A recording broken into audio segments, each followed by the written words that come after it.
ધોલેટી primary સ્કૂલના પટાંગણમાં પધારેલ સંચાલકશ્રીઓ, આચાર્યશ્રી, મહેમાનશ્રીઓ અને વાલીગણ, શિક્ષક મિત્રો અને મારા વાલા વિદ્યાર્થીઓ, આજે 80મા સ્વતંત્રતા દિવસ નિમિત્તે હું કંઈક કહેવા માંગુ છું.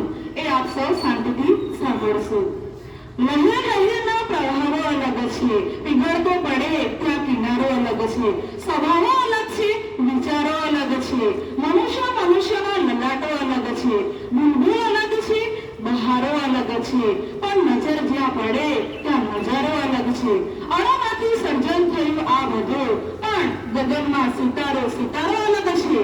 21મી સદી એ જ્ઞાનની સદી, 21મી સદી એ વિજ્ઞાનની સદી, પણ એવું નથી લાગતું કે આ 21મી સદીને થોડી જાગૃતતાની સદી પણ થવી જોઈએ?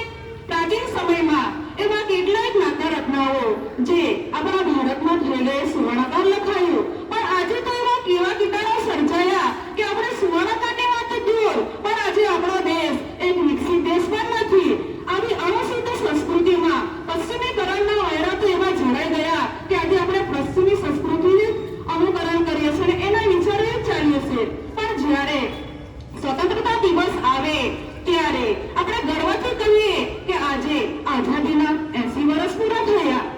આજે વિશ્વ પવન પંથા વેગે આગળ દોડી રહ્યું છે, ત્યારે આપણે આ વેગને ઝડપને પકડી શકતા નથી અને સમય સાથે પરિવર્તન પણ સાધી શકતા નથી. પણ નો ડાઉટ આપણી પાસે યુવાધન છે અને આ યુવાધન પાસે નોલેજ પણ છે, પણ આ નોલેજનો ક્યાં, કેવી રીતે અને ક્યાં ઉપયોગ કરવો એ જ આવડત નથી. આપણા મેન્ટેલિટી એવા પ્રકારની છે કે આપણે એ પ્રજાને આપણે અનુસરણી છે, જે પણ વિચારસરણી છે એને, પણ આપણા પાસે જે ઇન્વેસ્ટ થયું છે એમાં શું નવું થવાનું છે, શું નવું થઈ જઈ રહ્યું છે એનો આપણે કઈ વિચાર જ નથી કરતા. પણ એની સામે તમને એક ઉદાહરણ આપો કે વિદેશી પ્રજાની વિચારસરણી કેવી છે. તો હું કરું છું, એ કરે છે તો એને કરવા દેનો. હું કરું છું તો હું પણ કરીશ, અને જો એ નથી કરતો તો હું ચોક્કસ જ કરીશ. પણ એની સામે આપણે ભારતીયની વિચારસરણી જોઈએ તો એ કરે છે તો એને કરવા દો નહીં, એ કરે છે તો એને કરવા દો નહીં, પણ એ નથી કરતો તો હું ક્યાં જેમ્સ બોન્ડ છું, બરાબર ને? એ જ વિચારસરણી, એ વિચારસરણીને આપણે બદલવી જોઈએ. શું નવું થયું છે એ નવું થશે તો એને આપણે નવું બનાવીશું, પણ નવું વિચારશું તો નવું થશે. આથી કહેવાય છે કે આ તો નજરોનો ખેલ છે, નજરિયાની વાત છે, નજરોનો ખેલ છે અને નજરિયાની વાત છે.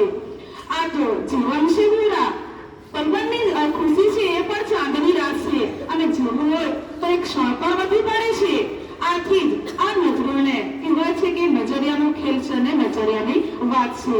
આ નજરને બદલવા માટે સૌથી મોટું પાસું છે શિક્ષણ. જીવનમાં આપણે સમાજની અંદર